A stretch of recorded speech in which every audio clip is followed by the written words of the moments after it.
اعوذ باللہ من الشیطان الرجیم، بسم اللہ الرحمن الرحیم۔ ابتدا ہے رب ذوالجلال کے بابرکت نام سے جو تمام جہانوں کے پالنے والا ہے، اور درود و سلام محمد و آل محمد پر۔ معزز ناظرین، ہم آج جس کتاب کا ریویو پیش کرنے جا رہے ہیں وہ ہے a long walk to freedom, جو کہ آٹو بایوگرافی ہے ایک great freedom fighter Nelson Mandela کی۔ معزز ناظرین، میں جس بک کا ریویو پیش کرنے جا رہا ہوں وہ ترجمہ کیا خالد محمود خان نے، اور آج ہم اسی پر بات کریں گے۔ جناب والا، یوں تو ہر قائد منفرد حیثیت رکھتا ہے اور دنیا تاریخ میں دیگر قائدین سے مختلف ہوتا ہے، مگر اس کے باوجود کم و بیش تمام قائدین کا قریباً ایک ہی نسب العین ہوتا ہے، جیسے کہ آزادی، عوامی فلاح، اصلاحی و انقلابی اقدامات، معاشی اور سیاسی نظام میں تبدیلیاں وغیرہ۔ نیلسن منڈیلا سابق صدر جمہوریہ جنوبی افریقہ، تاریخ انسانی اور قیادت کا عظیم الشان باب ہیں۔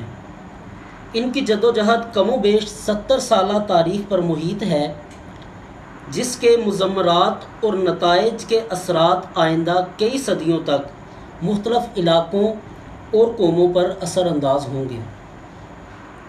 جناب والا، رنگ کی بنیاد پر نسلی امتیاز اور حقوق کا تعین اصول ریاست و سیاست کا سیاہ ترین باب ہے۔ نسلی امتیاز کے قہر و استبداد کا اندازہ اس مثال سے بآسانی لگایا جا سکتا ہے کہ جنوبی افریقہ کے کثیر النسلی معاشرہ میں مختلف رنگوں کے والدین کے ہاں اگر مختلف رنگ کے بچے پیدا ہوتے تو ریاست ان کے حقوق کا تعین ان کے رنگ کے حوالے سے کرتی تھی۔ نیلسن منڈیلا کی خود نوشت سوانح عمری اسی قسم کے احمقانہ جبر کا وسیع منظرنامہ پیش کرتی ہے۔ جناب والا، اس کا نام نیلسن منڈیلا نہیں تھا، اس کے باپ نے اس کا نام رولی لاہلا رکھا تھا، جس کا مطلب ہے ٹربل میکر، مشکلات پیدا کرنے والا انسان۔ لیکن جب اس کی عمر 7 سال ہوئی تو اس کی اسکول ٹیچر نے اس کو ایک اور نام، ایک کرسچن نام سے نوازا جو کہ نیلسن تھا۔ منڈیلا کا ایک تیسرا نام بھی تھا جو اسے خاندان کی طرف سے وراثت میں ملا تھا، مادیبا۔ خاندان میں وراثت کے علاوہ ساتھ ساتھ اسے ظلم کے خلاف ڈٹ جانے کا حوصلہ بھی اسے وراثت میں ہی اس کے باپ سے ملا تھا۔ منڈیلا ابھی بہت چھوٹا تھا جب اس کے باپ کو برطانوی مجسٹریٹ نے جانور گم ہو جانے کے مقدمے میں طلب کر لیا، لیکن اس کا باپ، منڈیلا کا باپ، ایک جاگیردار اور اڑیل انسان تھا، تو لہٰذا اس نے مجسٹریٹ کے سامنے پیش ہونے سے صاف انکار کر دیا۔ اب اس انکار کے نتیجے میں برطانوی حکومت نے ان سے جاگیر چھین لی اور زمینوں سے بے دخل کر دیا گیا۔ اس کے کچھ دیر بعد ہی منڈیلا کا باپ اس دنیا فانی سے کوچ کر گئے۔ منڈیلا کا باپ، منڈیلا کے سر سے، منڈیلا سے جو جاگیر تو گئی ہی تھی لیکن وہ یتیم بھی ہو چکا تھا۔ اب منڈیلا یہاں پر یتیم تو ہو چکا تھا لیکن لاوارث نہیں ہوا تھا۔ منڈیلا کے باپ کے ایک دوست جان گنتابا نے اس کو گود لیا اور اپنے ہی بیٹے کی طرح پالا پوسا اور اس کو پڑھایا لکھایا۔ لیکن یہاں پر ایک بات قابل غور ہے کہ منڈیلا نے سب سے پہلی بغاوت ہی اپنے محسن کے خلاف کی۔ ہوا کچھ یوں کہ جان گنتابا نے منڈیلا اور جسٹس کی شادی ان سے بغیر پوچھے ان کی مرضی کے خلاف طے کر دی، اور یہ دونوں لڑکے ابھی شادی نہیں کرنا چاہتے تھے، تو لہٰذا انہوں نے فیصلہ کیا اور یہ وہاں سے چھوڑ کر جوہانسبرگ بھاگ گئے، اور وہاں جا کر جو اصل مشکلات تھیں جو زندگی میں ان کے جن کو سامنا کرنا تھا، آغاز ہوا۔ جناب والا جوہانسبرگ میں منڈیلا کو کوئلے کی کان میں کام کرنا پڑا اور بعد میں یہ ایک لا فرم میں ملازم ہو گئے۔ منڈیلا کی غربت کا یہ حال تھا کہ منڈیلا کے پاس 5 سال تک پہننے کے لیے صرف ایک ہی جوڑا تھا، لیکن اس غریبی میں بھی منڈیلا نے تعلیم جاری رکھی اور خط و کتابت کے ذریعے یونیورسٹی آف ساؤتھ افریقہ سے BA کی ڈگری حاصل کرنے میں کامیاب ہو گئے۔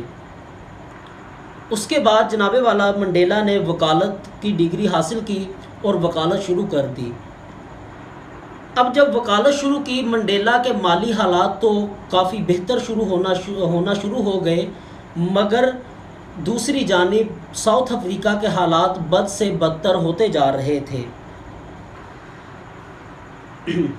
1931 میں ساؤتھ افریقہ میں برطانوی راج ختم ہونے پر اقتدار ڈچ نسل کو منتقل ہو گیا، جو کہ نیدرلینڈ سے 300 سال قبل یہاں آ کر رہائش پذیر ہوئے تھے۔ اب ساؤتھ افریقہ میں ڈچ سفید فاموں نے سیاہ فاموں اور دوسری رنگت کے لوگوں کو کچلنا شروع کر دیا۔ ہر سیاہ فام کو ایک سے دوسرے علاقے میں جانے کے لیے پاس کی ضرورت پڑتی تھی۔ یہ ایسا ہی قانون تھا جیسے کہ ایک انسان کو اپنے ہی ملک میں سفر کرنے کے لیے ویزے کی ضرورت پڑے۔ اس کے بعد 1948 میں ساؤتھ افریقہ میں الیکشن ہوئے، جس میں سیاہ فام کو نہ تو ووٹ ڈالنے کا حق تھا اور نہ ہی الیکشن لڑنے کا۔ یہی وہ حالات تھے جب نیلسن منڈیلا نے اپنی جدوجہد کا آغاز کیا۔ اب مقابلہ صرف 2 پارٹیوں کے درمیان تھا اور دونوں ہی سفید فام تھیں، یونائٹڈ پارٹی اور نیشنل پارٹی۔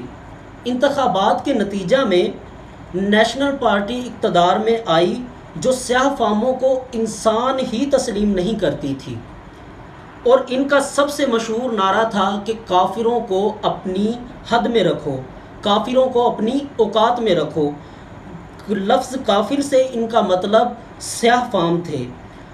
اس حکومت نے آتے ہی کچھ اس طرح کے خطرناک قوانین بنائے جس نے مجبور کیا نیلسن منڈیلا کو بغاوت کرنے پر۔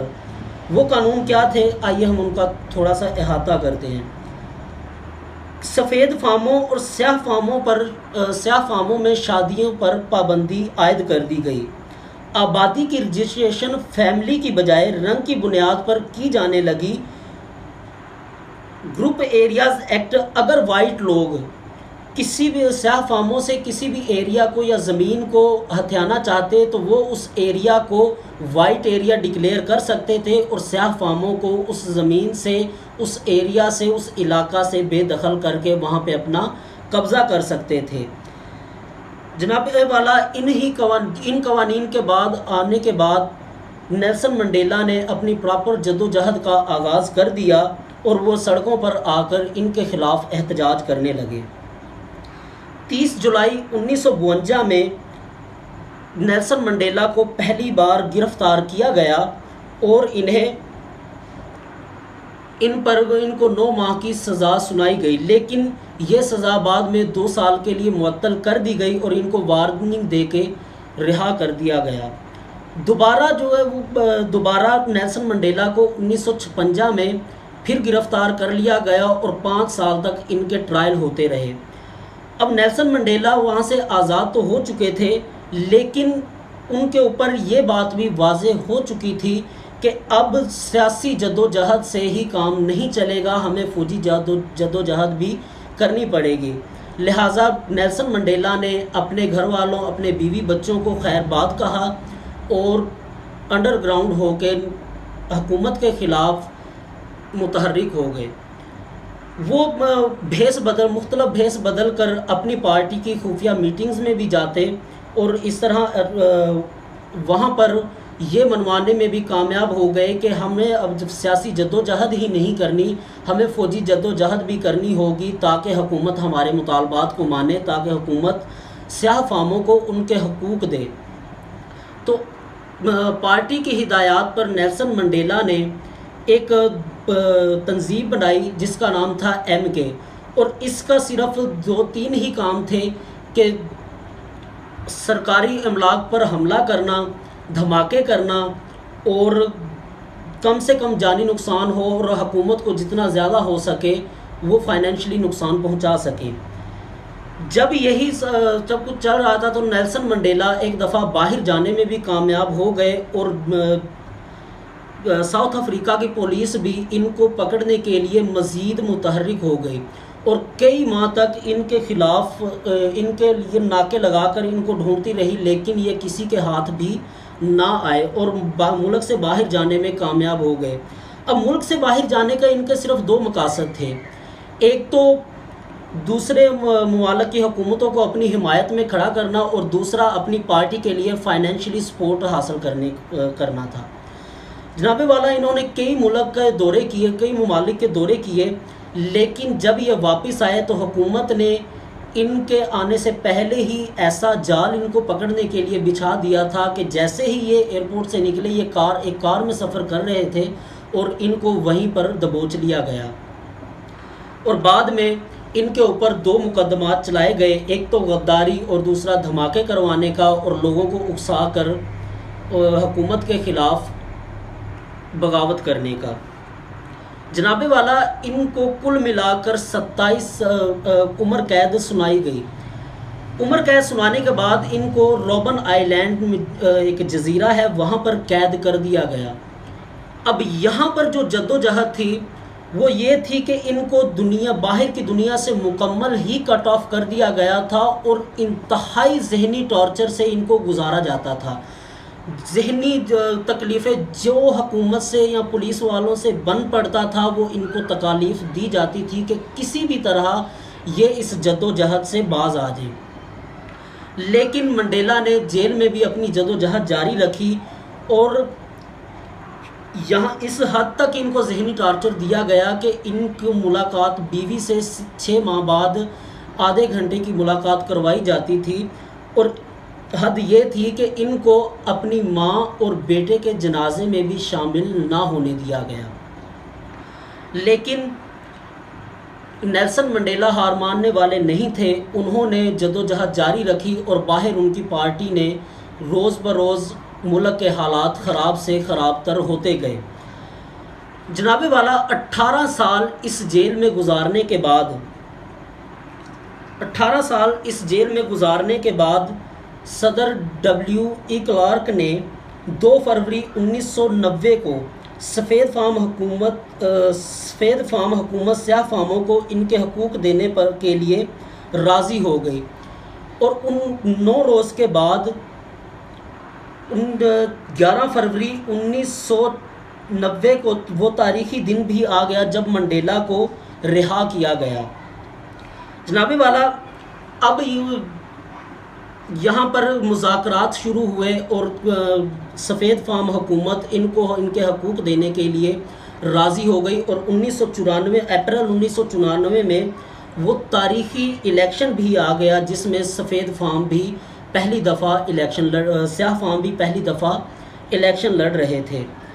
لہٰذا افریقی نیشنل کانگریس نیلسن منڈیلا کی جماعت نے 400 سیٹوں میں سے 252 سیٹیں حاصل کیں، اور کلرک کی پارٹی نے صرف 82 نشستیں ہی حاصل کر سکی۔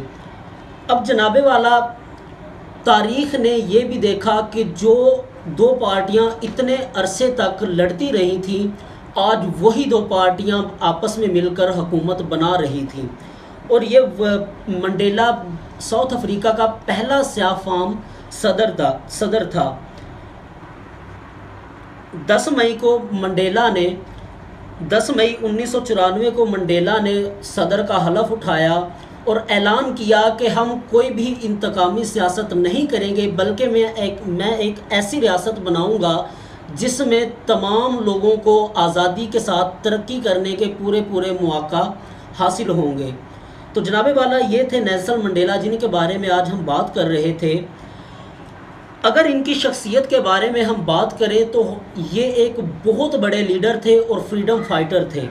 جنہوں نے اپنی قوم کے لیے اپنے آپ کو وقف کر دیا، اپنی قوم کے لیے لڑے، یہاں تک کہ اتنی مشکلات کا سامنا کیا کہ جن کا آج کی تاریخ میں ہم تصور بھی نہیں کر سکتے۔